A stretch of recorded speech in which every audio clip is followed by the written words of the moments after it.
Hi, ഈ ഒരു work നമുക്ക് ഡയറക്റ്റ് കസ്റ്റമർ വന്ന് ബുക്കിംഗ് എടുത്തിട്ടുണ്ടായിരുന്ന ഒരു വർക്കായിരുന്നു. അവർക്ക് ഭയങ്കര ടെൻഷൻ ആയിരുന്നു. കാരണം എന്താ വെച്ചാൽ അവർ ഫസ്റ്റ് ടൈമാണ് കസ്റ്റമൈസ് ചെയ്യുന്നത്, ഫസ്റ്റ് ടൈമാണ് സാരി എടുക്കുന്നത്. എന്നാൽ അവർക്ക് ഇത് കയ്യിൽ കിട്ടുന്നവരെ ടെൻഷനായിരുന്നു, ടെൻഷൻ അടിച്ചുകൊണ്ടിരിക്കുകയായിരുന്നു. അവരുടെ ടെൻഷൻ്റെ ഒരു ഫീഡ്ബാക്ക് എന്താണെന്ന് നമുക്ക് നോക്കാം.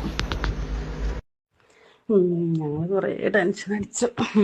കളറിൻ്റെ കാര്യത്തിലുള്ളൂ കേട്ടോ ഞങ്ങൾക്ക് ഉണ്ടായിരുന്നു. കളറിഞ്ഞ് എങ്ങനെയാവും നിങ്ങൾ എടുത്ത് വരുമ്പോൾ എന്നറിയില്ലല്ലോ, ഞങ്ങൾ അവിടുന്ന് കണ്ടിട്ടുണ്ടായിരുന്നില്ലല്ലോ. അങ്ങനെ എല്ലാവരും ഓഡിറ്റോറിയത്തിൽ ഞങ്ങളാണ് സ്റ്റാറായി ഇന്നലെ. കാരണം എല്ലാവരും അവിടുന്ന് വന്നവരായിക്കോട്ടെ ഇവിടെ കൂടിയവരും ഒക്കെ ഞങ്ങളതിനെ പറഞ്ഞിരുന്നത്. കാരണം മറ്റവർക്ക് മെറൂണായിട്ടാണ് കിട്ടിയിരിക്കണേ. അപ്പോൾ അവരത് കുറേ ആൾക്കാർ വേറെ ആൾക്കാർ ഇട്ടിട്ടുണ്ട്.